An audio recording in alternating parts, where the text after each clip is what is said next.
तुम्ही आता सेमिनार चालू करू शकता. सर्व विद्यार्थ्यांना रिक्वेस्ट आहे, त्यांचे काही प्रश्न असतील तर चॅट बॉक्स मध्ये ते लिहू शकतात किंवा सरांच्या सेमिनार झाल्यानंतर आपल्याला हे सेशन ओपन आहे क्वेश्चन आन्सर सेशन साठी. कोणतीही शंका मनात ठेवू नका. Thank you sir. हा सर चालू करू शकता तुम्ही. Okay. Good morning to all. Good morning. तर आज जो महत्वाचा विषय आहे की सीईटी परीक्षेमध्ये स्कोरिंग कसं करावं. सीईटी म्हणजे काय. सीईटीला ऑलरेडी आता उशीर झालेला आहे. अजूनही पुढचं भविष्य अधांतरी आहे. तर सर्वप्रथम सीईटीचा अभ्यास करताना ही परीक्षा आपल्याला इंजिनिअरिंगला ऍडमिशन देणाऱ्या एवढं भान ठेवून द्यावी. कारण सीईटीला ज्या ऍडमिशन्स असतात त्या फिजिक्स, केमिस्ट्री आणि मॅथ्स या 3 सब्जेक्टच्या आधारे आपल्याला त्या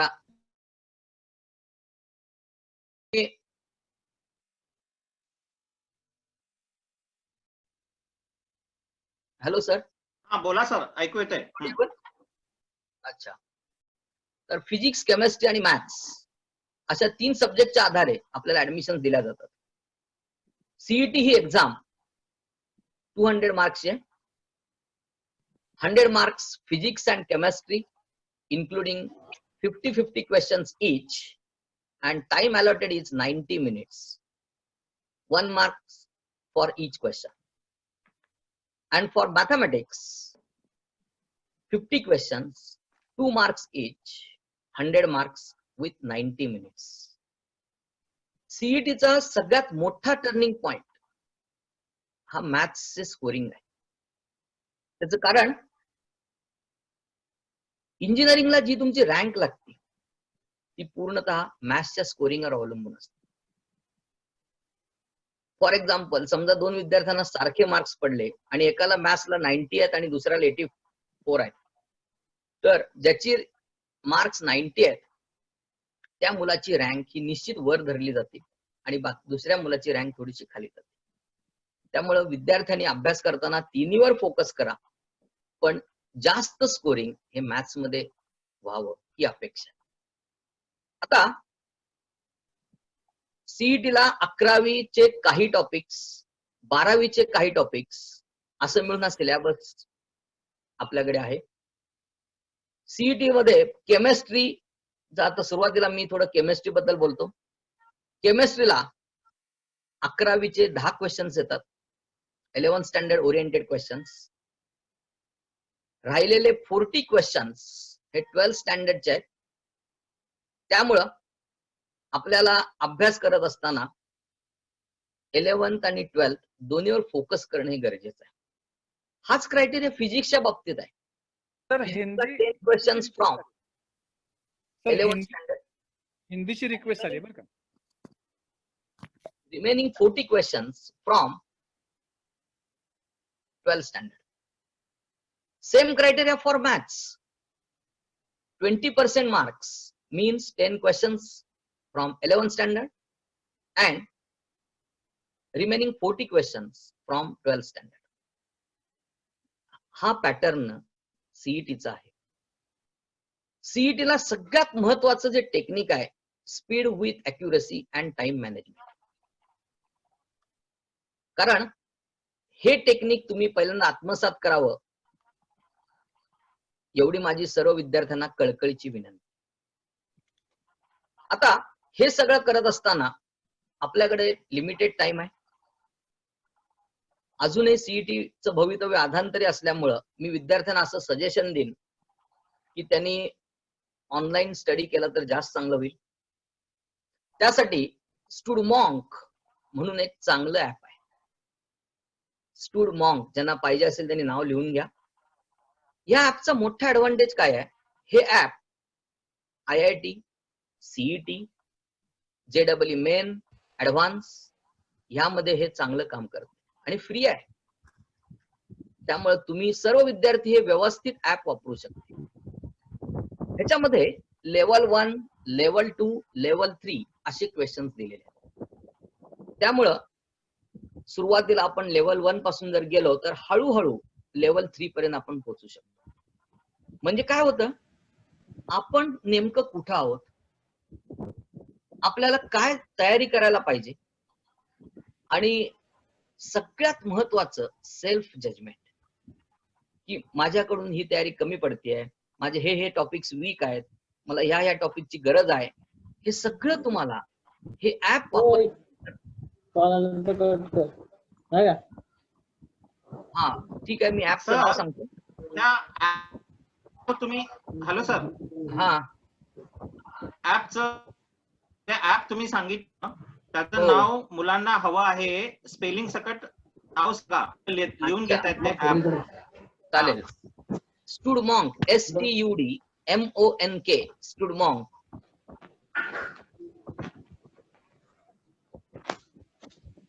STUDMONK, स्टुडमॉन्क. याशिवाय नवनीतचं एक ऍप आहे, पण माझ्या दृष्टीने हे स्टुडमॉन्क ऍप चांगला आहे. स्टुडमॉन्क, STUDMONK. हे app JEE main, CET, JEE advance शिवाय टिपिकल क्वेश्चन्स, ब्रेन क्रॅकर्स आपण ज्याला म्हणू, अशा टाईपचे सुद्धा क्वेश्चन्स या ऍप मध्ये आहेत. आणि हे ऍप मला आवडण्याचं कारण म्हणजे लेवल 1, लेवल 2, लेवल 3 असे सर्व ऍप, असे सर्व क्वेश्चन्स त्यात व्यवस्थित इन्क्लूड केलेले. म्हणजे विद्यार्थ्यांना ज्या वेळेला तयारी करत असतो त्यावेळेला तो नेमका आता कुठल्या स्टेजला आहे, तशा टाईपचे क्वेश्चन्स बघायला पाहिजेत. क्वेश्चन सोडवत असताना आपल्याकडे एवढा वेळ आहे का, त्याच्यानंतर डिफिकल्टी लेवल, त्याच्यानंतर क्वेश्चनची एक महत्वाचा पॉइंट म्हणजे अनालिटिकल क्वेश्चन्स असतात, थेरॉटिकल क्वेश्चन्स असतात, काही क्वेश्चन्स मॉडिफाय केलेले असतात, त्याच्यानंतर काही थोडे ट्रिकी क्वेश्चन्स असतात. हे सगळे क्वेश्चन्स त्यात ऍड केलेले आहेत. म्हणजे ऍक्च्युली जे स्पर्धा परीक्षांना जे लागतं ते सगळं त्या ऍप मध्ये इन्क्लूड केलेलं आहे. याशिवाय नवनीत आहे, याशिवाय MTG लर्निंग मीडिया, नाव लिहून घ्या ज्यांना पाहिजे असेल त्यांनी. MTG लर्निंग मीडिया ह्यांचं एक ऍप आहे.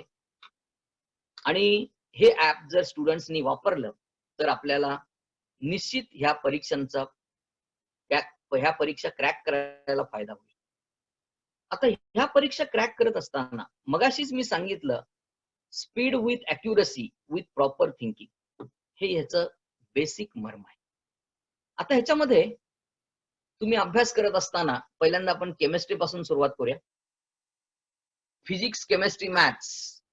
Physics 50 questions, chemistry 50 questions, maths 50 questions. Physics chemistry combined paper असतो, 90 minutes, 1 mark for each question. त्यानंतर लगेच मॅथ्सचा पेपर असतो, 50 क्वेश्चन्स, 2 मार्क्स इच, 90 मिनिट्स. त्याच्यानंतर गेल्या वर्षीपासून 11th स्टँडर्डचा काही सिलेबस ऍड झालेला आहे. तर फिजिक्सला 10 क्वेश्चन्स 11वीचे येतात, केमिस्ट्रीलाही 10 क्वेश्चन 11वीचे आहेत, 11th स्टँडर्डचे आहेत. 40 questions from 12th syllabus, 40 questions from 12th syllabus हे फिजिक्सला आणि केमिस्ट्रीला आहे.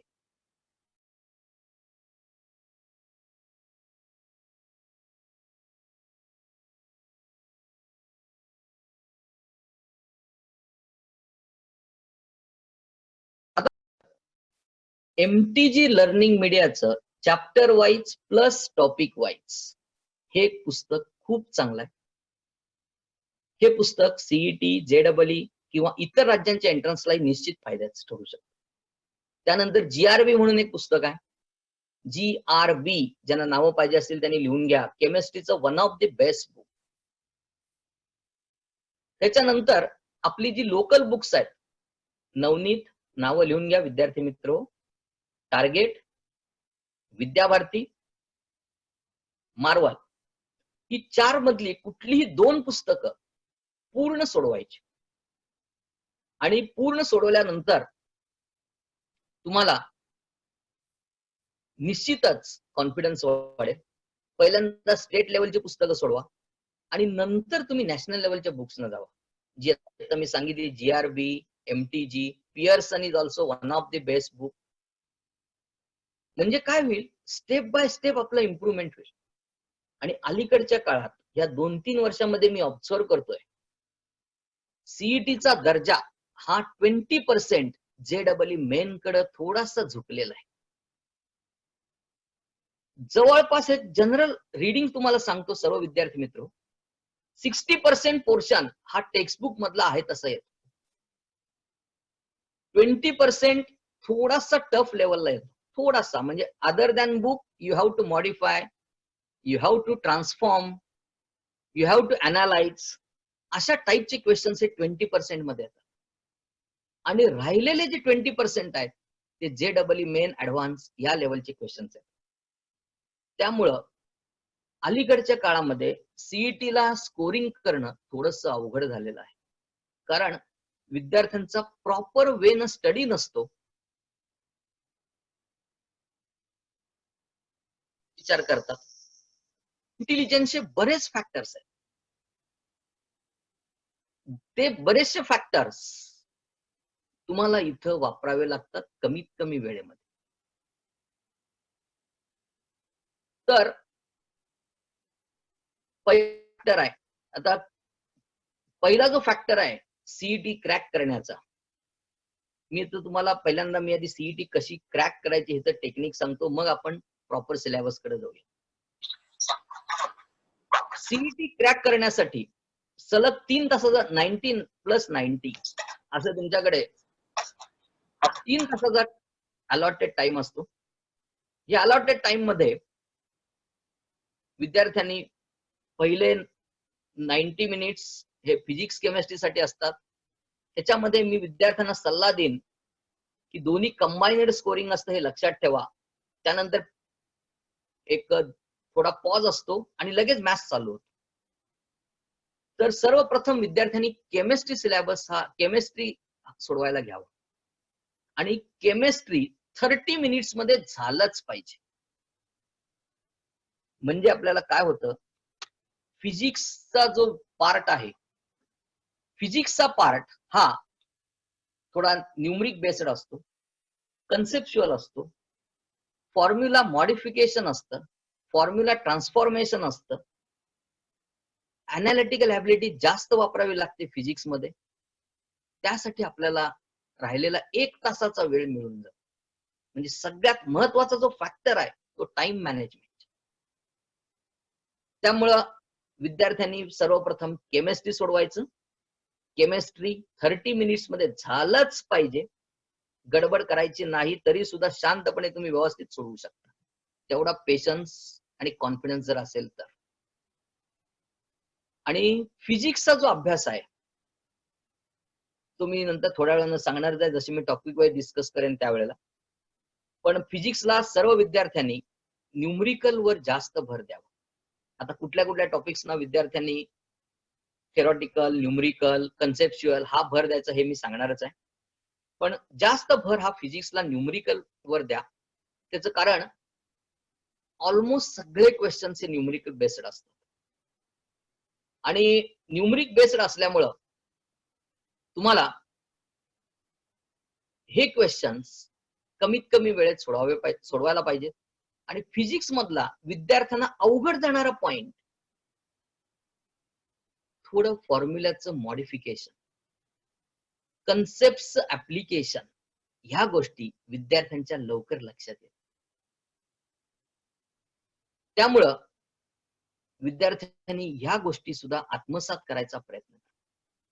त्यानंतर मॅथ्सचा पेपर आहे, लगेच मॅथ्सचा पेपर सुरू होतो. मॅथ्सचा paper 20% questions from 11th standard.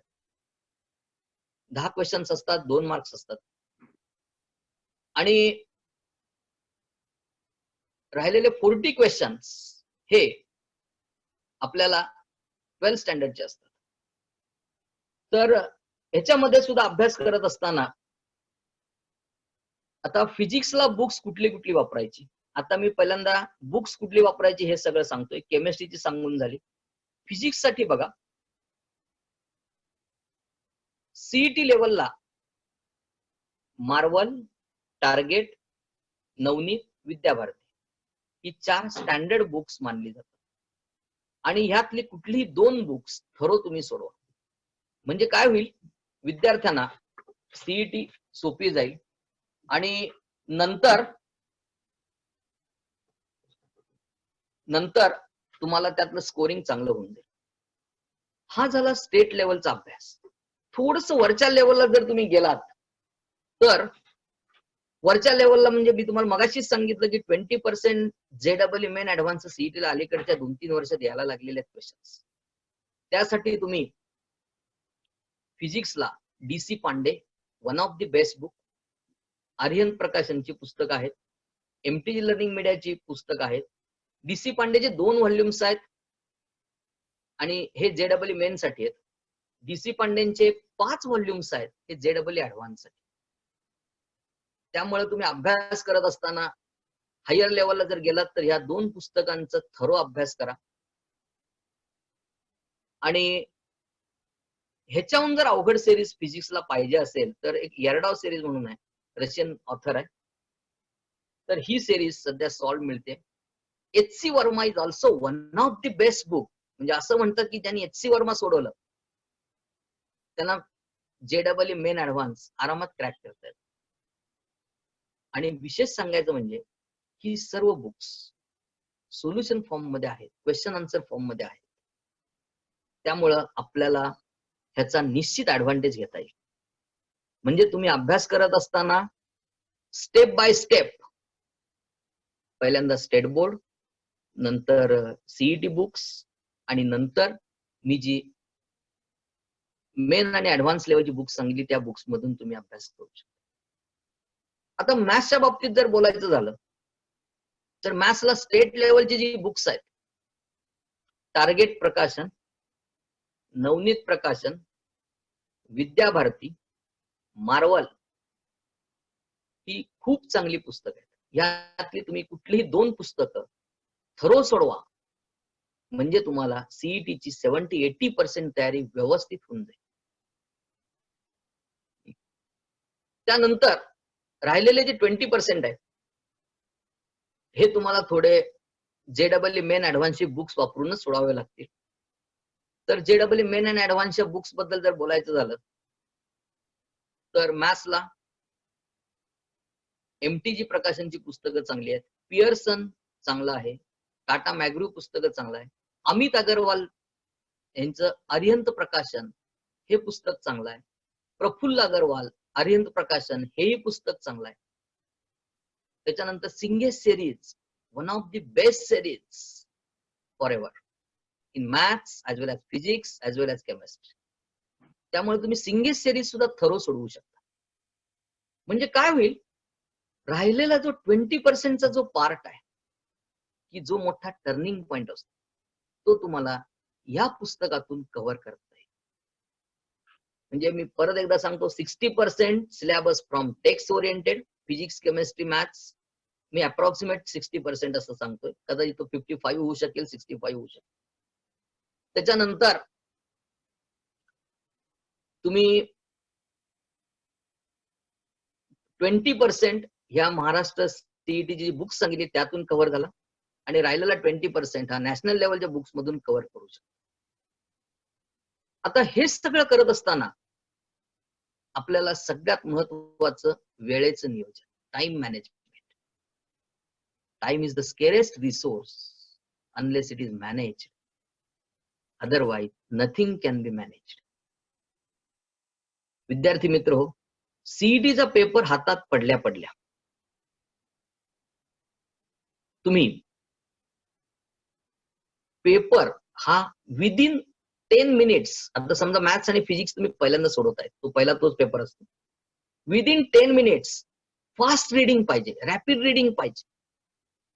Rapid रिडिंगच्या आधारे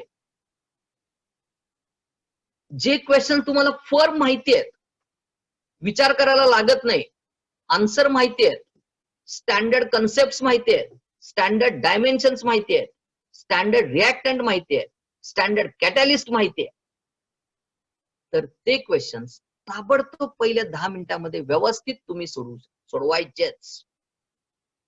आणि मग 90 मिनिट्स मध्ये 10 मिनिट्स गेले,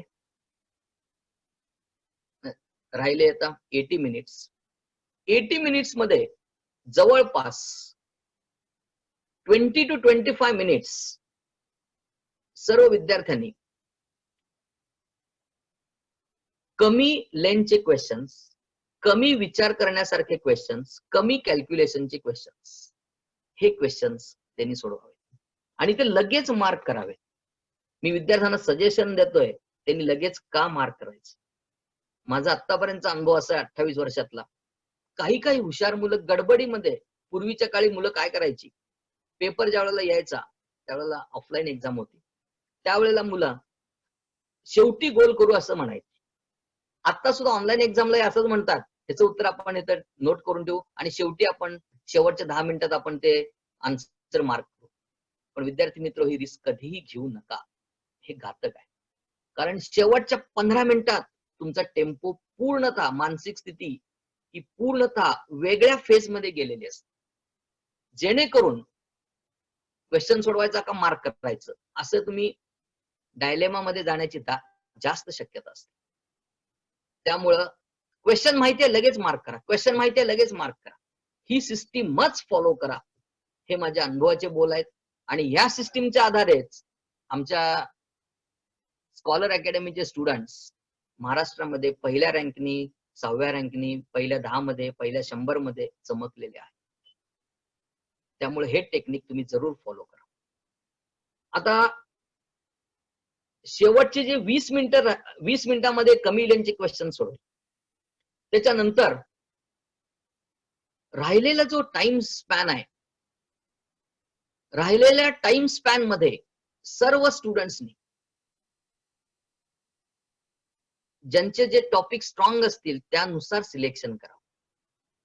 आता समजा एखाद्याचं मॉडर्न फिजिक्स चांगला असेल तर मग त्यानं मॉडर्न फिजिक्सचे क्वेश्चन्स पहिला घ्यावेत.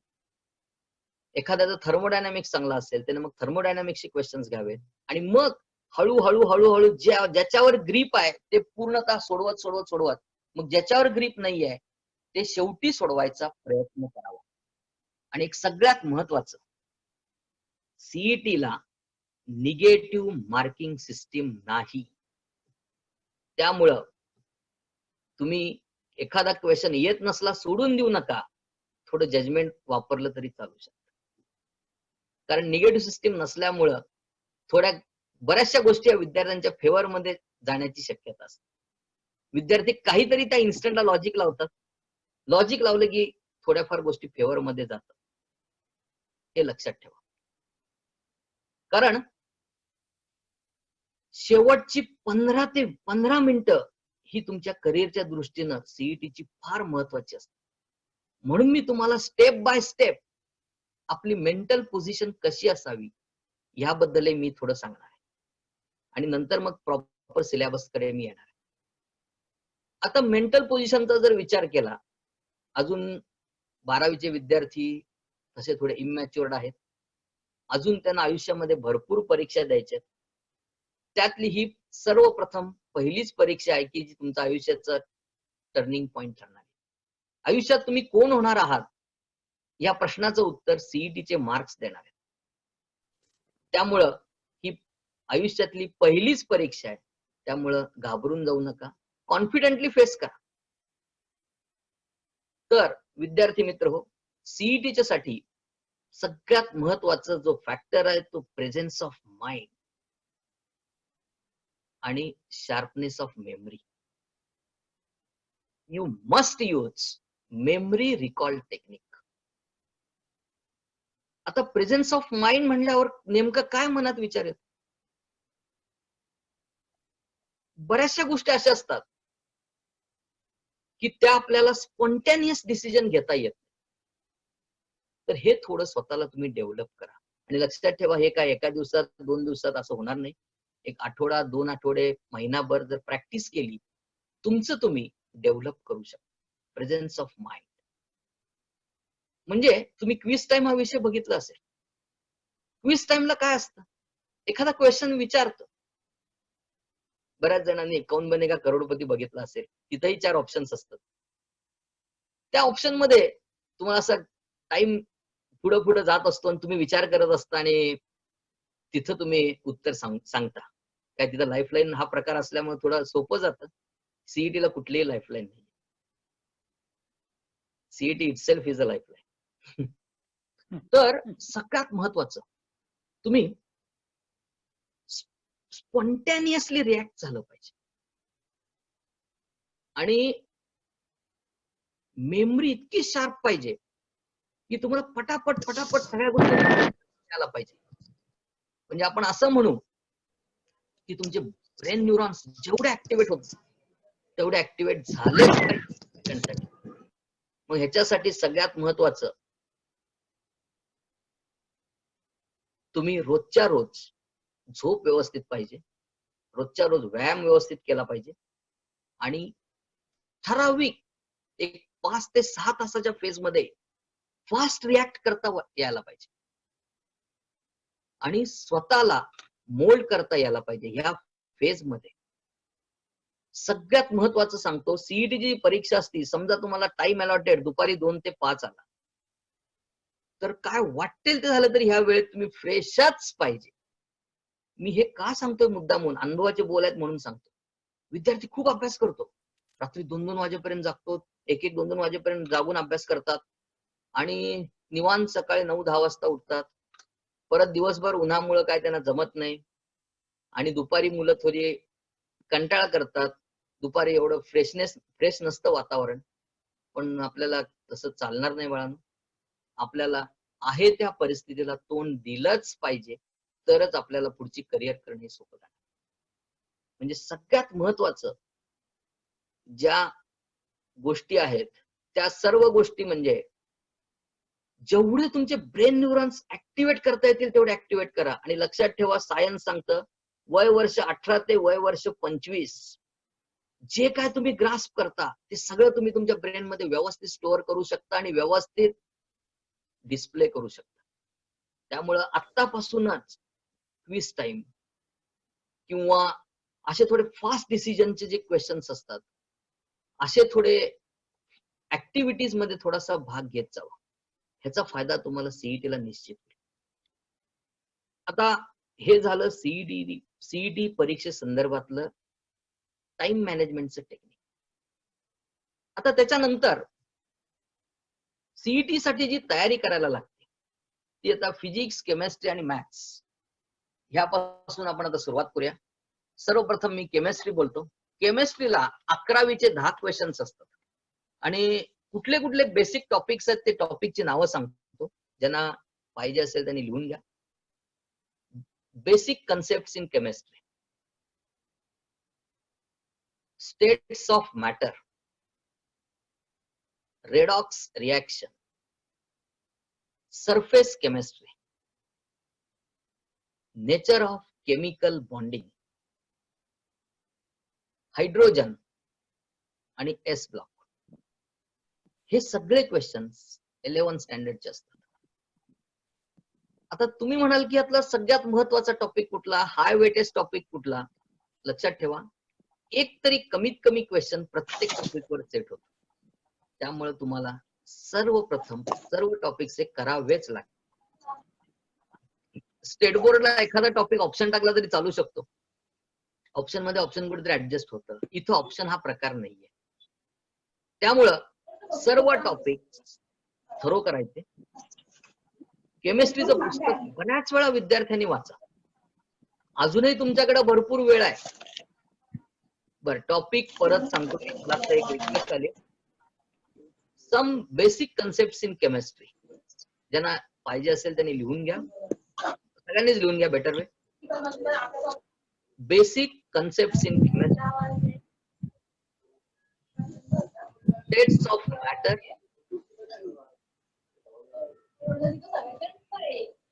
redox reaction, surface chemistry, nature of chemical bonding, hydrogen and S block elements. हे झाले 11 स्टँडर्ड टॉपिक. ह्याच्यावर 10 क्वेश्चन हे निश्चित विचारले जातात आणि कमीत कमी एक तरी क्वेश्चन हा प्रत्येक टॉपिकचा असतोच. विद्यार्थी मित्र हो, केमिस्ट्री इंट्रोडक्शन पासून वाचा, कारण इंट्रोडक्शन मधले सुद्धा क्वेश्चन सेट झालेले आहेत, हे लक्षात ठेवा. आता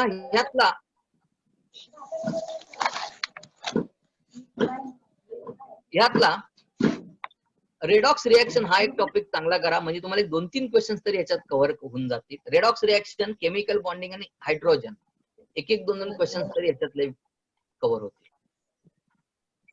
त्यामुळं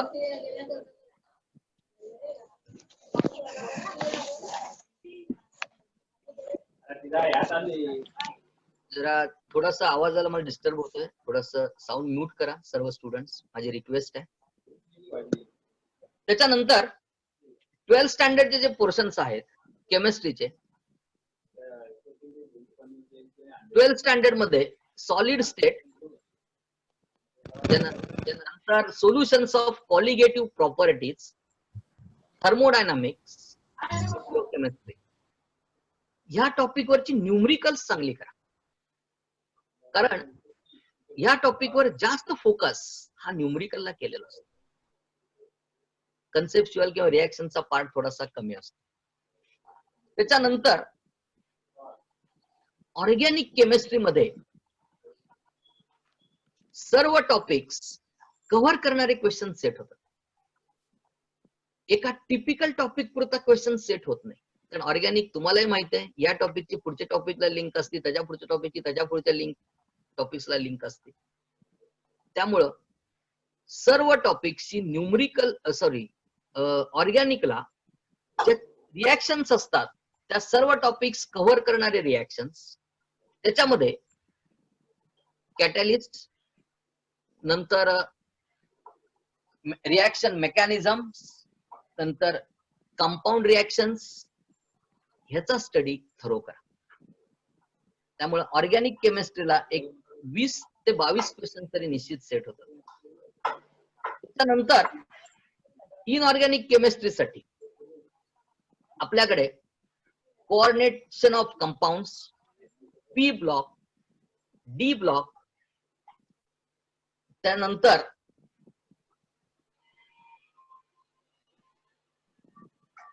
आपल्याकडे केमिस्ट्रीसाठी जे टेक्स्टबुक आहे, गव्हर्नमेंट टेक्स्टबुक, हेच तुम्ही फॉलो करा. मी तर विद्यार्थ्यांना सजेशन देईन की गव्हर्नमेंट टेक्स्टबुक हे एनसीईआरटी पेक्षा चांगलं आहे. थोर रिएक्शन दिलेले आहेत. फिजिक्स, केमिस्ट्री, मॅथ्सला सुद्धा क्वांटिटी भरपूर आहे स्टेट बोर्डची, आणि ऑलमोस्ट सर्व सीबीएसई त्यांनी कव्हर केलेलं आहे. त्यामुळे बऱ्याच वेळेला असे पालक आणि विद्यार्थी क्वेश्चन विचारत असतात की सर आम्ही सीबीएसई पुस्तकं रेफर करू का? लक्षात ठेवा, अलीकडच्या काळात या 6 ते 7 वर्षात सीबीएसई आणि स्टेट बोर्ड हे सेमच झाले आहे. सर्व विषयांचा ऑलमोस्ट 95 to 98% सिलेबस हा सेम आहे. त्यामुळे शक्यतो तुम्ही स्टेट बोर्ड मधून स्टडी केलं तर जास्त चांगलं होईल. आता इनऑर्गॅनिकला एक 16 क्वेश्चन्स तरी नक्की सापडतात, आणि इनऑर्गॅनिक साठी विद्यार्थी मित्र हो, पुस्तक तुम्ही जेवढं शक्य आहे त्यावेळेला वाचा. म्हणजे प्रत्येकाचं वाचनाचा स्पीड वेगळा आहे, प्रत्येकाची ग्रास्पिंग कॅपॅसिटी वेगळी आहे, पण शक्य आहे तेवढं पुस्तक तुम्ही मॅक्सिमम वेळा वाचा. म्हणजे आता मी असा सर्वे केला की आमच्या स्कॉलर अकॅडमीला काही मुलं अशी आहेत की सर इनऑर्गॅनिक केमिस्ट्री आमचं कमीत कमी 15 वेळा वाचून झालं. असे आमच्या अकॅडमीमध्ये खूप स्टुडंट्स आहेत. वाक्य, ओळण ओळ, प्रत्येक लाईन, आणि त्याच्यावर आपल्या मनात असा विचार आला पाहिजे की ह्या लाईनवर कसा क्वेश्चन सेट होईल, ह्या लाईनवर कसा क्वेश्चन सेट होईल, हे जज करता यायला पाहिजे. आणि काही क्वेश्चन्स हे त्याचं ऍप्लिकेशन करता यायला पाहिजे. Chemistry of day to day life हा पण एक टॉपिक आहे. त्यात एव्हरीडे केमिस्ट्री म्हणतात त्याला. तर ह्याचंही तुम्हाला ऍप्लिकेशन करता यायला पाहिजे. हे झालं केमिस्ट्री संदर्भातलं एक्सप्लेनेशन.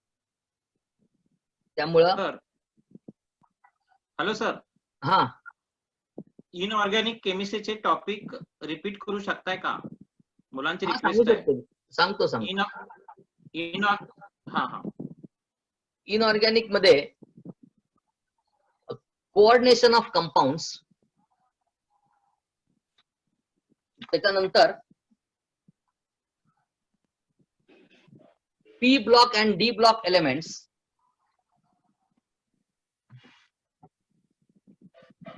त्याच्यानंतर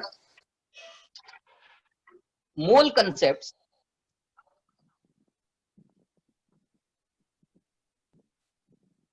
atomic structures,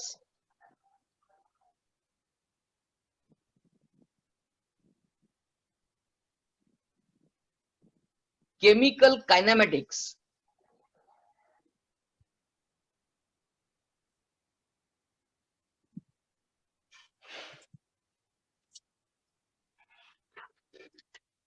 त्यानंतर सॉलिड स्टेट,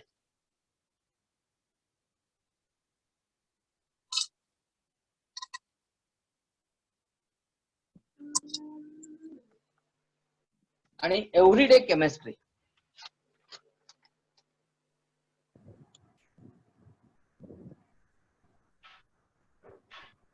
एव्हरीडे केमिस्ट्री एवढे क्वेश्चन जरी विद्यार्थ्यांनी केले तरी चांगला आहे.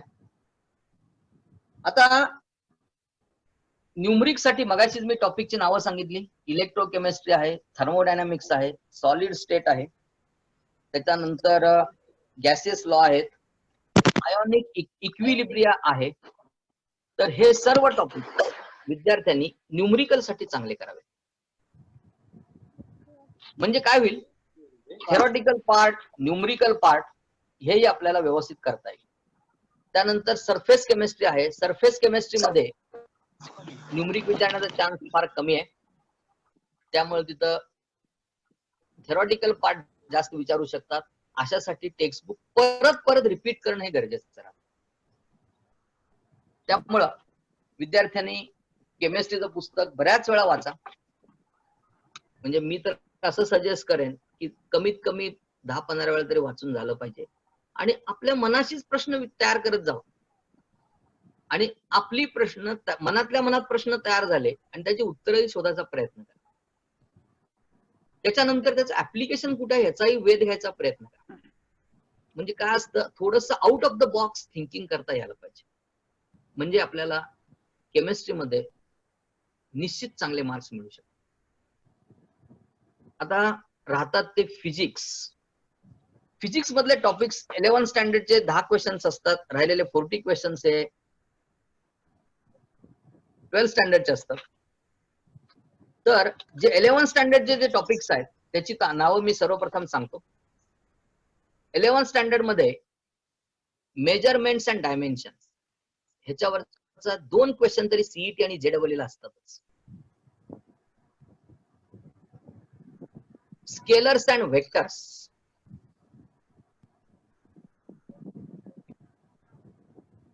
स्केलर्स अँड व्हेक्टर्स इलेक्ट्रोडायनामिक्स मध्ये जास्त वापरावं लागतं. फोर्स त्याच्यामध्ये लॉज आणि त्याचे problems, friction in solids and liquids त्याचे न्यूमरिक्स चांगले करायचे, refraction of light, ray optics,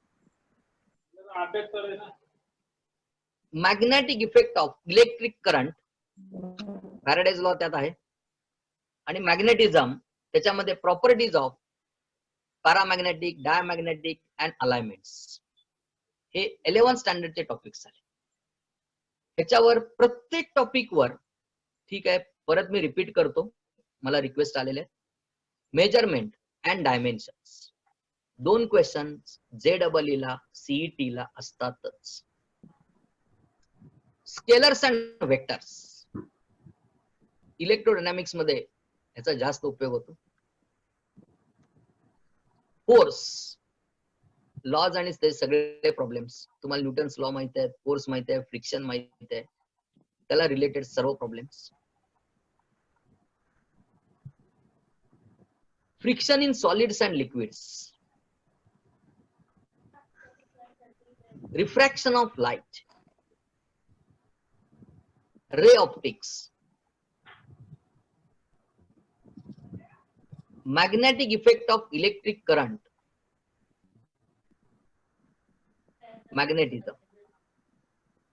Magnetism मध्ये प्रॉपर्टीज ऑफ पॅरामॅग्नेटिक, डायमॅग्नेटिक आणि अलाइनमेंट्स, हे तुम्हाला 8 टॉपिक्स आहेत 11th स्टँडर्डचे. तर हे टॉपिक सर्व विद्यार्थ्यांनी चांगले तयार करा. कमीत कमी 1 किंवा 2 क्वेश्चन प्रत्येक टॉपिक वर असतोच. सीईटीला सर्वात महत्वाचं तुम्हाला सर्व टॉपिक्स करावेच लागते. कुठलाही ऑप्शन हा प्रकार नाही. आणि नेमकं काय करायचं, तर ह्यातला नेमकेपणाचा वेध घेण्यासाठी गेल्या 3 वर्षातले किंवा 5 वर्षातले सीईटीचे पेपर्स थरो सोडवा. म्हणजे काय होईल, क्वेश्चनचा दर्जा कसा आहे, विचारण्याची पद्धत कशी आहे, आणि आपण कुठे कमी पडतोय, अजून आपल्याला काय तयारी करायला पाहिजे, म्हणजे ह्याचा तुम्हाला संपूर्ण वेध घेता येईल. काय होईल यामुळं, 5 वर्षातले जरी पेपर सोडवले तरी तुमची 60-70% तयारी व्यवस्थित होऊन जाते. कारण हे जे क्वेश्चन्स असतात बऱ्यापैकी सेम स्ट्रक्चरचे असतात, रिपिटेशन फारशी होत नाही. अलीकडच्या काळात रिपिटेशन बंद झालेली, जेडब्ल्यूला सुद्धा रिपिटेशन होत नाही. तर एक 5 वर्षापर्यंतचे सर्व पेपर्स विद्यार्थ्यांनी व्यवस्थित सोडवा, असा एक माझा सर्व विद्यार्थ्यांना प्रामाणिक सल्ला आहे. आणि हे माझ्या अनुभवाचे बोल आहेत म्हणून मी तुमच्याशी शेअर करतो. आता 12th स्टँडर्डचे जे टॉपिक्स आहेत, 12th स्टँडर्ड फिजिक्सचे जे टॉपिक सांगतो, सर्क्युलर मोशन हा न्यूमरिक साठी खूप चांगला टॉपिक आहे. एक्झाम्पल्स त्याच्यावरची चांगली तयार करा. त्याच्यानंतर ग्रॅव्हिटेशन, ग्रॅव्हिटेशन हा जो टॉपिक आहे हा किचकट एक्झाम्पल साठी फेमस आहे. आणि ग्रॅव्हिटेशन मध्ये सर्वात महत्वाचं फॉर्म्युला ट्रान्सफॉर्मेशन. फॉर्म्युला ट्रान्सफॉर्मेशन म्हणजे काय, जे तुम्हाला पुस्तकात डिराईव्ह केलेले फॉर्म्युले असतात ते तुम्हाला ट्रान्सफॉर्म करता यायला पाहिजे. ट्रान्सफॉर्म करता यायला पाहिजेत म्हणजे कसं, समजा एखादा ग्रॅव्हिटेशनल फोर्स दिलेला आहे आणि इथं जी ची व्हॅल्यू 9.8 आहे, मग तेच तुम्हाला चंद्रावर त्याच्या 1/6 असेल, मग ते तुम्हाला ट्रान्सफॉर्म करून त्याचं व्यवस्थित कॅल्क्युलेशन करता यायला पाहिजे. मंगळावर काय असेल त्या प्रमाणात तुम्हाला तिथं प्रपोर्शनेट दिलेलं असतं, ते प्रपोर्शनेट नुसार तुम्हाला ते ट्रान्सफॉर्म करता यायला पाहिजे. किंवा थोडं थेरॉटिकल बॅकग्राऊंड असली तरी सुद्धा तुम्ही थेरॉटिकली ते बदलता यायला पाहिजे. हे फिजिक्स मधलं ग्रॅव्हिटेशन टॉपिकचं मर्म आहे, एवढं लक्षात ठेवा. त्याच्यानंतर रोटेशनल मोशन आणि ऑसिलेशन्स हे न्यूमरिक साठी चांगलंच आहे. फिजिक्सला ऑलमोस्ट सगळे क्वेश्चन्स हे न्यूमरिक असतात, त्यामुळे विद्यार्थ्यांनी न्यूमरिक ची चांगली तयारी करा. न्यूमरिक साठी बांगोईचं स्पेशल बुक आहे, नाव लिहून घ्या, बांगोई. एकेकाळचं हे गाजलेलं पुस्तक आहे. त्याच्यानंतर DC पांडे, मगाशीच मी नाव घेतलं, सिंगेस सिरीज. फिजिक्स मध्ये HC वर्मा याचं सोल्युशन इंटरनेटवर अवेलेबल आहे, हे पण आपण बघू शकतो. Irodov series, one of the toughest series in physics problem. त्यानंतर जे टॉपिकची नावं बघा, ऑसिलेशन्स आहेत, इलास्टिसिटी आहे. इलास्टिसिटी हा टॉपिक सुद्धा थिअरॉटिकली आपल्याला चांगला स्टडी करावा लागेल. Surface tension, wave motion, stationary waves. Stationary waves मध्ये न्यूमरिक एक्झाम्पल्सच आपल्याला चांगली करावी लागणार आहेत. कायनेटिक थिअरी ऑफ गॅसेस हा टॉपिक थोडा कॅल्क्युलेशनला टफ आहे. वेव्ह थिअरी ऑफ लाईट,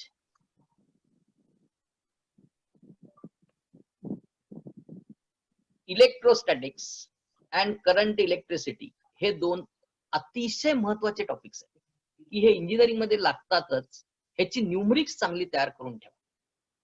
म्हणजे तुम्हाला इंजिनिअरिंगला जे अवघड विषय जातात, EM, engineering mechanics, basic electricals, BE, हे विषय electrostatics, current electricity, magnetic effect of electric current, हे टॉपिक्स तुम्हाला इंजिनिअरिंगचे सर्व सोपे जातात. त्यामुळं विद्यार्थ्यांनी ह्याच्या न्यूमरिकलवर भर द्या.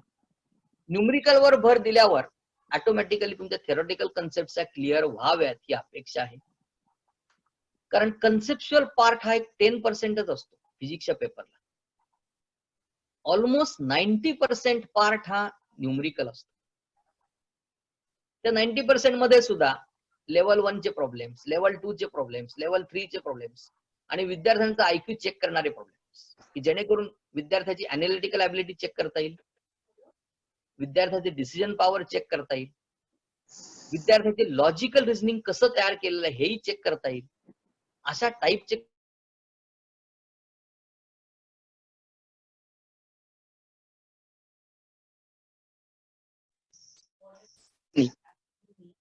इलेक्ट्रोमॅग्नेटिक इंडक्शन, त्याच्यानंतर मॉडर्न फिजिक्स. एक एक क्वेश्चन हा प्रत्येक टॉपिकचा हा असतोच. मॉडर्न फिजिक्स मध्ये electrons and photons, atoms and molecules and nuclei, Bohr models आहेत, त्याच्यावरचे प्रॉब्लेम्स बघावे लागतील. सेमी कंडक्टर्स आणि कम्युनिकेशन सिस्टीम्स. आता हे जे टॉपिक सांगितले ह्याच्यात जास्त भर, प्रत्येक टॉपिकचा कमीत कमी एक तरी क्वेश्चन असणारच आहे, पण जास्त भर जो आहे तो oscillations, circular motions, electrostatics, current electricity, magnetic effect of electric current, kinetic theory of gases, ह्याच्यावर कमीत कमी 3 ते 4 तरी क्वेश्चन्स मिळून जाते. तर फिजिक्सचा अभ्यास करताना मी जी पुस्तकांची नावं सांगितली याप्रमाणे विद्यार्थ्यांनी फॉलो करा, म्हणजे आपल्याला फिजिक्स हा विषय सोपा जाईल. जास्त भर न्यूमरिक वर द्या, मी परत परत सर्व विद्यार्थ्यांना आवाहन करतो. आता राहिलं ते मॅथ्स. मॅथ्सच्या बाबतीत 20% questions from 11th standard, 80% from 12th standard. 20% मध्ये मॅथ्सला एका प्रश्नाला 2 मार्क्स असतात, फिजिक्स केमिस्ट्री मध्ये एका प्रश्नाला 1च मार्क असतो. आता मॅथ्स 11th स्टँडर्डचे कुठले कुठले टॉपिक्स आहेत नावं मी सांगतो, विद्यार्थ्यांनी लिहून घ्यावी. ट्रिग्नोमेट्री हा टॉपिक आयुष्यभर लागतो आपल्याला. Probability,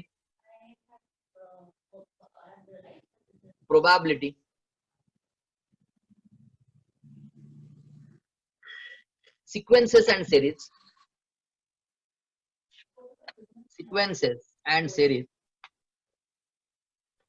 sets, relations and functions,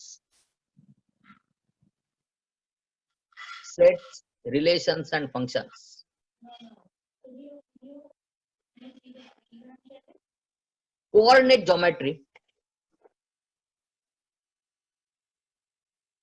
coordinate geometry मध्ये line, circle, ellipse, hyperbola, parabola असे टॉपिक्स आहेत. हे सर्व टॉपिक्स 11th स्टँडर्डचे आहेत. प्रत्येक टॉपिकचा एक तरी क्वेश्चन असतोच. याशिवाय कोऑर्डिनेट जॉमेट्रीचे 3 तरी क्वेश्चन्स मिळून जातील, प्रोबॅबिलिटीचे 1-2 क्वेश्चन्स मिळतील, ट्रिग्नोमेट्रीचे 1-2 क्वेश्चन्स तरी मिळून जातील. सेट रिलेशन फंक्शन एक क्वेश्चन सेट होईल, सिक्वेन्स सेरीचा 1 क्वेश्चन होतो, सेट रिलेशनचा 1 क्वेश्चन. काही काही वेळेला वेटेज जे बदलू शकता, मी एक अंदाज म्हणून मी हे सांगतो. तर प्लीज रिपीट कोऑर्डिनेट जॉमेट्री. ठीक आहे.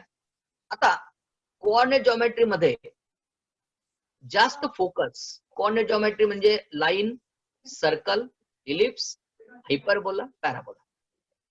विद्यार्थ्यांनी जास्त फोकस हा इलिप्स, हायपरबोला, पॅराबोलावर करा, कारण त्याचे 2 तरी क्वेश्चन शुअर सापडले. आणि सगळ्यात तयारी करत असताना प्रायमरी लेवल पासून तयारी करा. इलिप्सच्या डायग्रॅम्स, हायपरबोलाच्या डायग्रॅम्स, त्या डायग्रॅमची सर्व एक्सप्लेनेशन हे नीट बघा. त्याच्यानंतर सर्कल मध्ये आपले जे टेक्स्टबुक ओरिएंटेड आहेत तेच जास्त विचारलं जातं. सर्कल मध्ये फार काय असे अवघड क्वेश्चन सेट होत नाही. थोडेसे अवघड क्वेश्चन सेट होण्याचा टॉपिक म्हणजे ट्रिग्नॉमेट्री. JEE लेवलचे क्वेश्चन सेट झालेले आहेत. सिक्वेन्सेस अँड सिरीज, इथेही JEE लेवलचे क्वेश्चन काय काय सेट झालेले आहेत. आणि मगाशी सांगितल्याप्रमाणे 60% तयारी ही तुमची CET टेक्स्टबुक मधून होते. 20% तयारी ही जी मगाशी मी स्टेट लेवलची बुक सांगितली, आपण सर्वांनी ती लिहून घेतली, त्यातून होते. आणि राहिलेले जे 20% आहे हे JEE मेन आणि ऍडव्हान्सचे क्वेश्चन असतातच. हे गेल्या 4-5 वर्षातलं CETचा हा ट्रेंड आहे, एवढं लक्षात ठेवा. आता सेट रिलेशन फंक्शन हा अत्यंत बेसिक टॉपिक आहे. हा टॉपिक आपल्याला आयुष्यभर लागतो. कारण कम्प्युटर इंजिनिअरिंगला जावा, मेकॅनिकल इंजिनिअरिंगला जावा, इलेक्ट्रिकल इंजिनिअरिंगला जावा, तिथं हे टॉपिक्स लागतातच. फजी लॉजिक आहे, आर्टिफिशियल इंटेलिजन्स आहे, फंक्शन्स आहेत. तर वेगवेगळे फंक्शन्स, कंपोजिट फंक्शन्स आहेत, ऑपरेटिंग सिस्टीम्स आहेत. हे सर्व शिकण्यासाठी सेट रिलेशन फंक्शन हा टॉपिक लागतोच, हे लक्षात ठेवा. आता 12th स्टँडर्डचे टॉपिक्स मी सर्व विद्यार्थ्यांना सांगतो. 12th स्टँडर्ड मॅथ्स मध्ये पेपर 1 ला मॅट्रिक्स, याच्यामध्ये जास्त भर हा इन्व्हर्स आणि ऍडजॉइंट रिलेटेड राहतो. ऍडजॉइंट आणि याच्यानंतर जास्त फोकस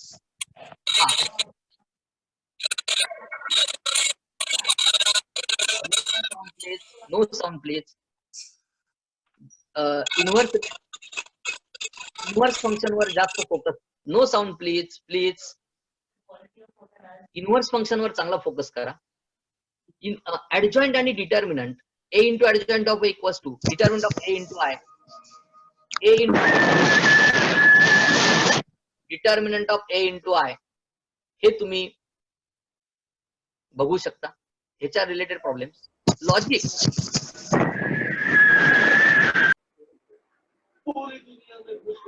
मॅथमॅटिकल लॉजिक मध्ये निगेशनचे प्रॉब्लेम्स चांगले तयार करून ठेवा. निगेशनचे प्रॉब्लेम्स नंतर सर्किट ओरिएंटेड प्रॉब्लेम्स, नंतर सगळ्यात महत्वाचं थोडासा अवघड पार्ट सांगतो. जरी मॅट्रिक्स लॉजिक मुलं लाईटली घेत असली तरी सुद्धा सिम्प्लिफिकेशन ऑफ सर्किट हा पॉइंट विद्यार्थ्यांना परीक्षेमध्ये अवघड जातो. तुम्हाला कॉम्प्लिकेटेड सर्किट दिलं जातं आणि what is it simplified form असं परीक्षेत विचारलं जातं. तर हा टाईप थोडासा अवघड जातो विद्यार्थ्यांनी. माझी विद्यार्थ्यांना विनंती आहे की त्यांनी म्यूट व्हा स्वतःला. मॅट्रिक्स लॉजिक हा लाईटली घेण्याचा विषय. म्यूट व्हा बाळांनो. त्याच्यानंतर ट्रिग्नॉमेट्रिक सोल्युशन्स. ह्याच्यामध्ये ट्रिग्नॉमेट्रिक सोल्युशन्स ना विद्यार्थ्यांना पुस्तकात जेवढं दिलेलं आहे तेवढंच करा. आतापर्यंत 4 ते 5 वर्षाचा अनुभव, पुस्तकातले सॉल्ड प्रॉब्लेम्सच परीक्षेला रिपीट झाले, हा माझ्या अनुभवाचे बोल आहे. त्याच्यानंतर ट्रायंगल हा जो टॉपिक आहे, बाळांनो प्लीज शांत राहा. म्यूट करा, म्यूट करा. ट्रायंगल हा जो टॉपिक आहे, ट्रायंगल टॉपिकला नेपियर्स अनालॉजीचे प्रॉब्लेम्स, की हे प्रॉब्लेम्स आपल्या टेक्स्टबुक मध्ये एक सुद्धा नाहीये, पण त्याची प्रूफ दिलेली आहे. नेपियर्स अनालॉजी किंवा टँजंट लॉ रिलेटेड प्रॉब्लेम्स इतर राज्यांच्या CET ला सेट झाले, JEE ला सेट झाले. हा थोडासा टफ लेवल मध्ये येणारा टाइप आहे. तर विद्यार्थ्यांनी ह्याचे फॉर्म्युले चांगले तयार करा आणि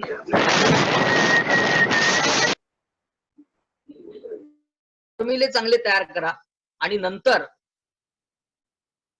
त्याच्यावरचे टफ क्वेश्चन मी जी मगाशी बुक सांगितली त्यातून सोडवायचा प्रयत्न करा.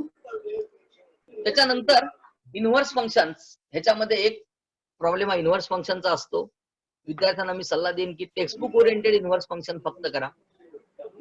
त्यासाठी काय फार वेगळी करायची तयारी नाही लागत, कारण फार अवघड क्वेश्चन सेट होत नाहीत. हे माझे 5-6 वर्षाचे अनुभव आहे.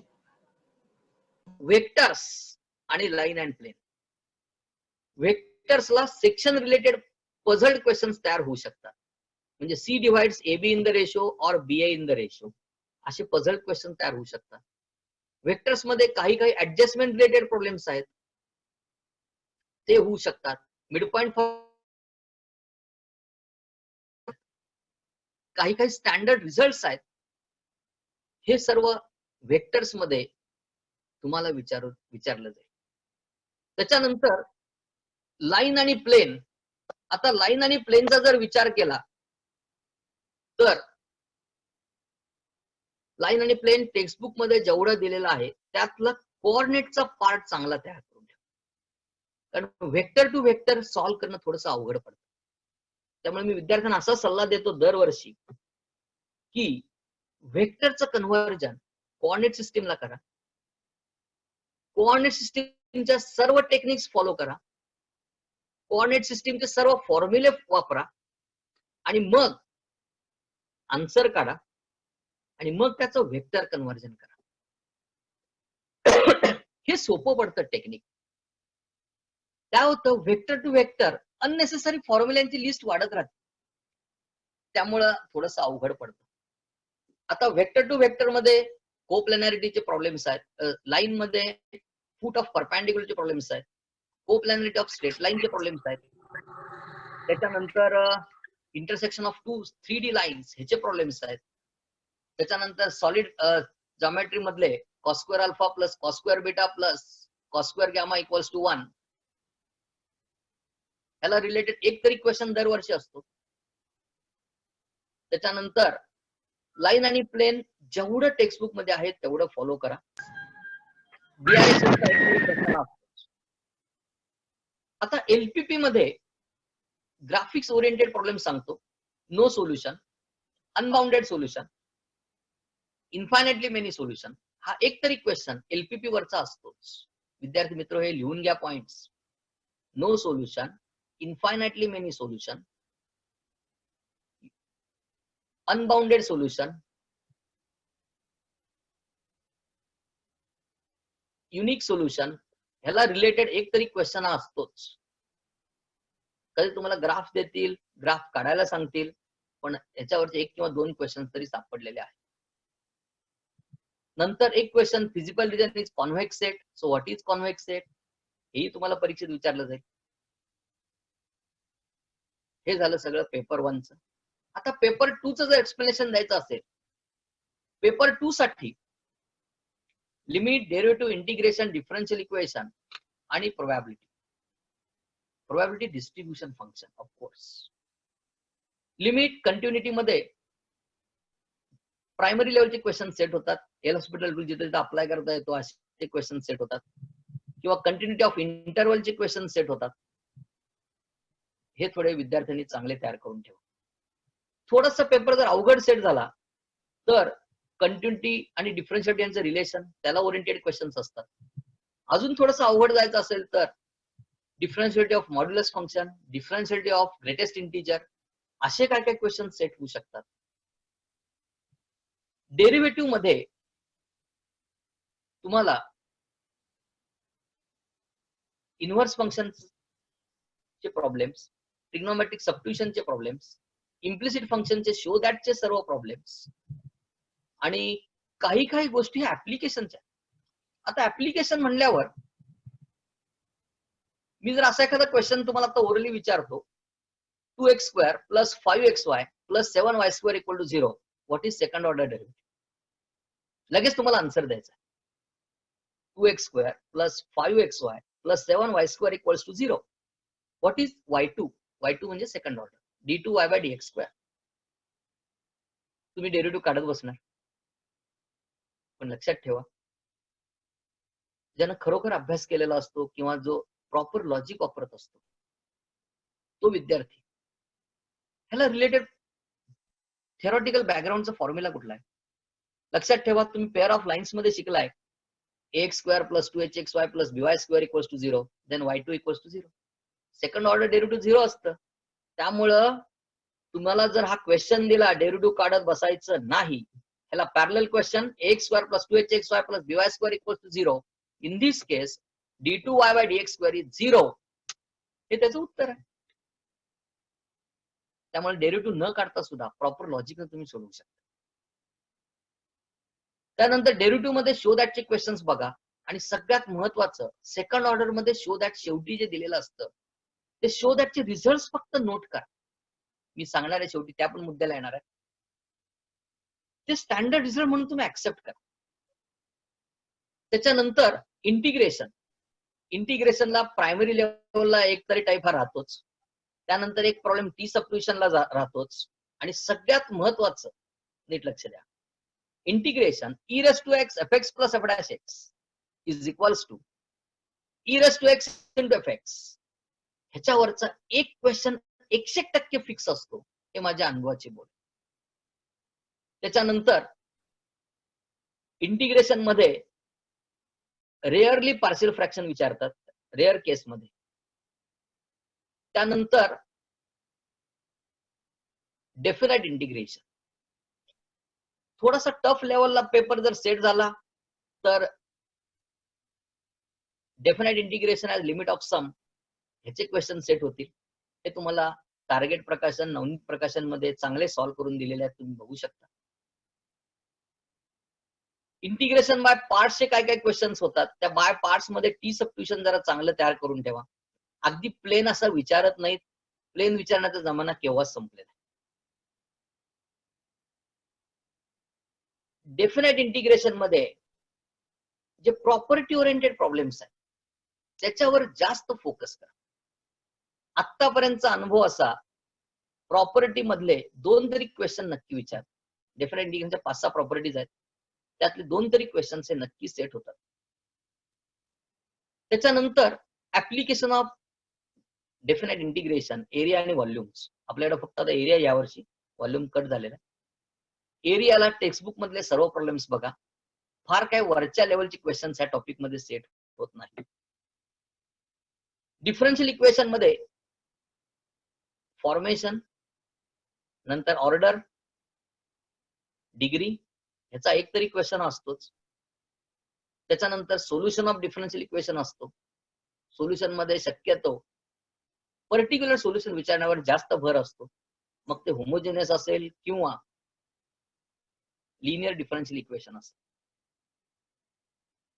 डिफरन्शियल इक्वेशनचा लक्षात न येणारा type dx by dy plus px equals to q, हा टाईप लवकर लक्षात येत नाही आणि हाच टाईप जेडबल ला बऱ्याच वेळा सेट. त्याच्यानंतर डिफरन्शियल इक्वेशनचं application rarely Newton's law of cooling आणि पॉप्युलेशनचे प्रॉब्लेम सेट होतात. रेअरली मी हा शब्द वापरतो, पण सेट झालेले आहेत. आणि प्रोबॅबिलिटी मास फंक्शन,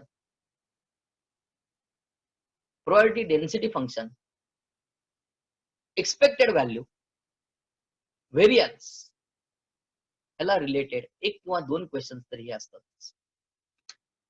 आता हे मी तुम्हाला फिजिक्स, केमिस्ट्री आणि मॅथ्स याबद्दल सांगितलं.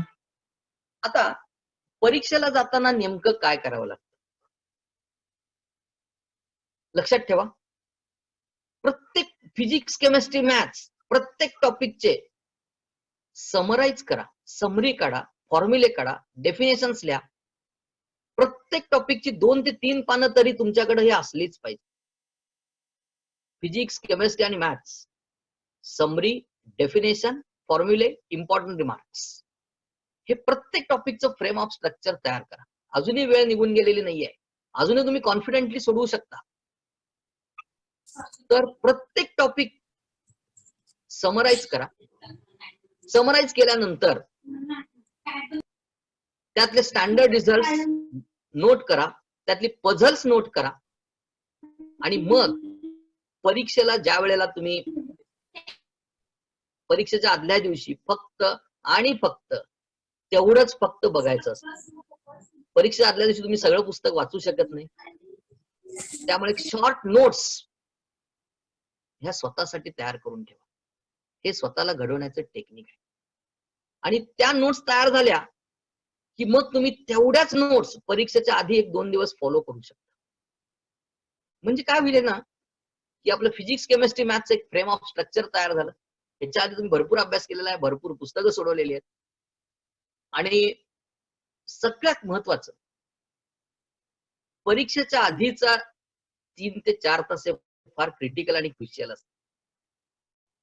थोडस आहार लाईट करा, केलेलं जास्त चांगलं होईल. प्रत्येकाला स्वतःचं जजमेंट असतंच, पण तरी सुद्धा आहारावर एक कंट्रोल प्रॉपर ठेवा. आणि सगळ्यात महत्वाचं, परीक्षेच्या आधी 1 तासभर काहीही वाचू नका. आता तुम्ही म्हणाल की असं का सांगता? सगळ्यात महत्वाचं, जेवढा मी अभ्यास केलाय ह्याच्यावर माझा विश्वास आहे आणि हेच मार्क्स माझे खरे आहेत, हेच मला मार्क्स मिळणार आहेत. आणि विचार करायचं थांबवा. नाहीतर काय होतं, परीक्षेच्या आधी 1 अर्धा तास निगेटिव्ह डिसऑर्डर्स तयार होतात. आणि काय अभ्यास केला ह्याच्यापेक्षा काय अभ्यास केला नाही, मग हा अभ्यास केला नाही, मग ह्याच्यावरचा क्वेश्चन आला तर काय होईल, ह्याच्यावरचं हे काय मी बघितलं नाही. ह्या निगेटिव्ह डिसऑर्डर्स पहिला बंद करून टाक. जेवढं केलंय 90% करा, 100% करा किंवा 98% करा, केलंय त्याच्यावरच विश्वास ठेवा. सगळ्यात महत्वाचं, स्वतःवर विश्वास ठेवा. नंतर माझा एवढा अभ्यास झालाय, ह्याच्यावर माझा पूर्ण विश्वास आहे, ही सिस्टीमच मला माझे चांगले मार्क्स देणार आहे. या मताशी तुम्ही फर्म राहावा. विद्यार्थ्यांना मी आवाहन करतोय, अजिबात डिसऑर्डर्स तयार होऊन देऊ नका. जर एकदा डिसऑर्डर्स तयार झाल्या की मी चांगली हुशार मुलं सुद्धा परीक्षेमध्ये कमी परफॉर्मन्स करताना आढळलेले आहेत, एवढं लक्षात ठेवा. त्यांचा परफॉर्मन्स चांगला होत नाही. त्यामुळे जे केलंय त्याच्यावर विश्वास ठेवा आणि जे काय होईल ते होईल. निगेटिव्ह सिस्टीम नाही आहे, त्यामुळे घाबरण्याचं काही कारण नाहीये. त्यामुळं तुम्ही समराईज करा. समराईज केल्यानंतर परीक्षेचे 2-3 तास मधला शेवटचा 1 तास हा शांत राहण्यात घालवा. जे केलं ह्याच्यावर विश्वास ठेवा. आणि सगळ्यात महत्वाचं, ही परीक्षा तुमची आयुष्याला टर्निंग देणारी जरी परीक्षा असली तरी पुढं अजून भरपूर परीक्षा द्यायच्या आहेत. पुढं भरपूर करिअरच्या वाटा आहेत. त्यामुळं विद्यार्थ्यांनी निश्चित चांगले मार्क्स पडतील, मला याची खात्री आहे. आणि ह्या परीक्षांमुळं पुढच्या परीक्षांचा तुमचा कॉन्फिडन्स लेवल नक्की वाढेल, असाही मला आत्मविश्वास आहे. एवढं बोलून मी माझे 2 शब्द थांबवतो. आता काय शंका असतील तर आपण शेअर करूया. हॅलो हॅलो सर, बायोलॉजी बद्दल थोडा गायडन्स केला तर ठीक होईल. अच्छा, ठीक आहे. बायोलॉजी बद्दल जर बोलायचं झालं तर 100 प्रश्न असतात. 90 मिनिटांमध्ये तुम्हाला ते कव्हर करायचे असतात. आणि बायोलॉजी मध्ये बॉटनी, झू आणि ह्युमन अनाटॉमी ह्याच्यावर 3 पार्ट मध्ये डिवाइड झालेला आहे. शक्यतो सगळ्याला इक्वल वेटेज असतं. आणि बायोलॉजीला टेक्स्टबुक तुम्ही बऱ्याच वेळा वाचत जावा. इंट्रोडक्शन पासून टेक्स्टबुक जेवढं जास्त वाचाल आणि प्रत्येक लाईनला तुम्हाला क्वेश्चन तयार करता यायला पाहिजे. एवढं मी बायोलॉजी बद्दल विद्यार्थ्यांना सांगू शकतो. कारण बायोलॉजी हा असा विषय आहे की तिथं प्रत्येक लाईनला नवीन क्वेश्चन तयार होतात. आणि बायोलॉजीसाठी बाहेर स्टँडर्ड मटेरियल्स खूप आहेत, कोट्याची पण आहेत. मगाशी मी तुम्हाला सांगितलं की जे ऍप आहे स्टुडमॉन्क म्हणून, ह्याच्यामध्ये सुद्धा बायोलॉजीचे क्वेश्चन्स आहेत. हे तुम्ही व्यवस्थित करू शकता. पण टेक्स्टबुक ओरिएंटेड जावा. टेक्स्टबुक मधले वाक्य लाईन अँड लाईन चांगलं तयार करा. पुढे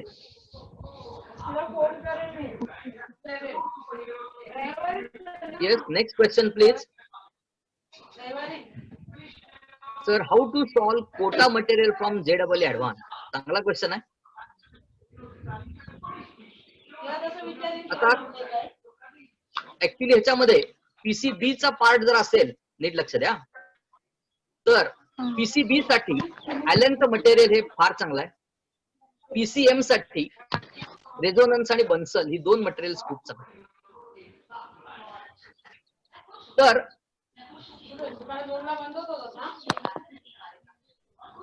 नीटचा जो पेपर असतो, नीटच्या पेपरला थोडस फिजिक्स केमिस्ट्री JEE एवढा अवघड सेट होत नाही. त्यामुळं थोडस Mute सोप्या करा. लेवलचे question set. Please mute sound करा म्यूट mute करा. करा. हा. नीट साठी ॲलनचं मटेरियल खूप चांगलं आहे.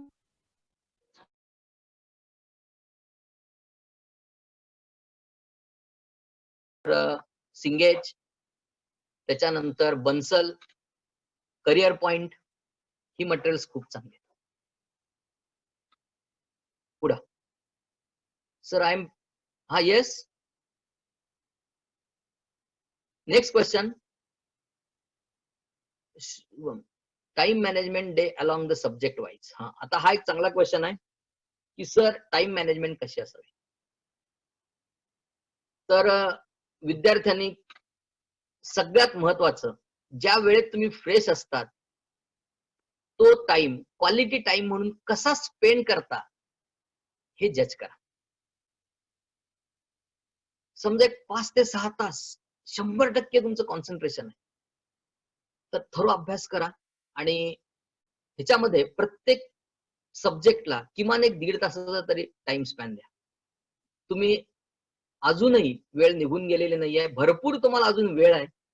तर आजपासून एक स्वतःचं टाइम टेबल तयार करा की समजा परीक्षा जुलैमध्ये आली, टेंटेटिव्ह तारीख बघा आणि मग ह्या तारखेपर्यंत आपल्याला एवढे दिवस आहेत, फिजिक्सचे एवढे टॉपिक्स, केमिस्ट्रीचे एवढे टॉपिक्स, मॅथ्सचे एवढे टॉपिक्स अमुक दिवसात कव्हर करायचे आणि नंतर त्याची रिव्हिजन आपल्याला करता येईल. आणि शॉर्ट नोट्स वर भर द्या. परीक्षेला शेवटच्या आधी 2-3 दिवस शॉर्ट नोट्सच तुम्हाला उपयोगाला येणार आहेत. पुढे नेक्स्ट क्वेश्चन.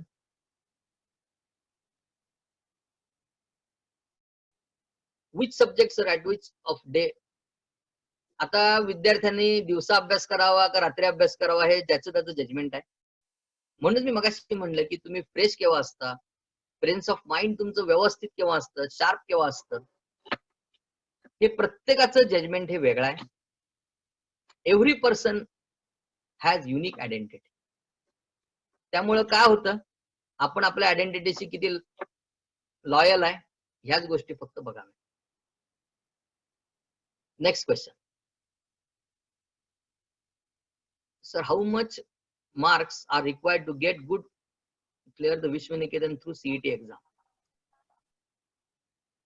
विश्वनिकेतनला ऍडमिशन जर घ्यायचे असेल तर हा प्रश्न तुम्हाला इनामदार सर चांगल्या पद्धतीने सांगू शकतील.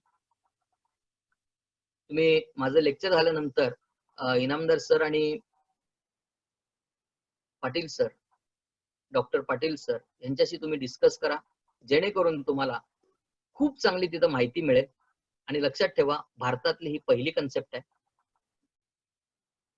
त्यामुळं माझ्यापेक्षा जास्त चांगलं इनामदार सर सांगू शकतात. हा येस सर, तुमच्या मुलीचा एक्सपिरियन्स सांगा. हा, माझ्या मुलीला महाराष्ट्रामध्ये सर्व कॉलेजला ऍडमिशन मिळत होती, including COEP, Walchand, PICT, VJT आहे. पण तरी सुद्धा मी माझ्या मुलीला विश्वनिकेतन मध्येच ऍडमिशन घेतलेली. आत्ताही ती चांगलं परफॉर्म करते. 99 पॉइंटर तिचा आलेला आहे मुंबई विद्यापीठात. हा खूप चांगला एक्सपिरियन्स आहे. सर्व स्टाफ चांगला आहे, टीचिंग मेथडॉलॉजी चांगली आहे आणि सगळ्यात महत्वाचं प्रोजेक्ट बेस्ड लर्निंग, की ज्यानं विद्यार्थी घडवला जातो, प्रॉपर विचार करायला तो शिकतो. त्यामुळं माझी मुलगी चांगली तयार झाली.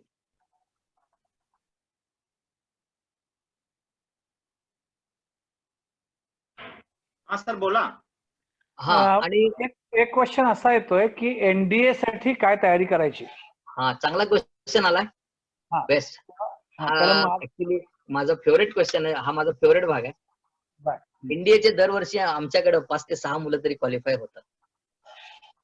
म्हणजे मी रिटर्न क्वालिफाय बद्दल बोलतो. आणि नंतर इंटरव्ह्यू टफ असतो, रेअरली एखाद्या मुलाचं सिलेक्शन. गेले 10 वर्ष तरी मी विद्यार्थ्यांना एनडीएचं कोचिंग देतो. एनडीएला सगळ्यात मोठा टर्निंग पॉइंट हा मॅथ्स असतो. कारण मॅथ्सला 120 क्वेश्चन्स असतात, 3 मार्काचा एक क्वेश्चन असतो. 120 मधले 80 क्वेश्चन जो सोडवू शकतो तो विद्यार्थी 100% एनडीए क्वालिफाय होतो. आता राहिलेले जे 600 क्वेश्चन्स असतात, 600 मार्क्स असतात, ते 600 मार्क्स हे general physics, general biology, general chemistry, history, geography, economics किंवा जनरल स्टडीज, त्याच्यामध्ये ग्रामर आलं, इंग्लिशचं ग्रामर आलं, एसे रायटिंग आलं, पॅसेज ओरिएंटेड क्वेश्चन्स आले, असे थोडे 600 मार्क मध्ये ते डिस्ट्रीब्यूट केलेले. त्यामुळं विद्यार्थ्यांनी एनडीए साठी मॅथ्स हा चांगला सब्जेक्ट करा. कारण जो विद्यार्थी मॅथ्सला 80, आमच्या अकॅडमीचे तरी मुलं मॅथ्स मध्ये 80 क्वेश्चन व्यवस्थित सोडवू शकतात. सगळ्यात महत्वाचं निगेटिव्ह सिस्टीम आहे. निगेटिव्ह सिस्टीम असल्यामुळं आपल्याला काळजीपूर्वकच क्वेश्चन सोडवावे लागतात. 3:1 आहे निगेटिव्ह सिस्टीम. आणि सगळ्यात महत्वाचं एनडीए साठी पाथ फाइंडर हे पुस्तक 2-2, 3-3 वेळा सोडवा. ह्याच्या बाहेरचं काय फार सेट होईल असं काय वाटत नाही.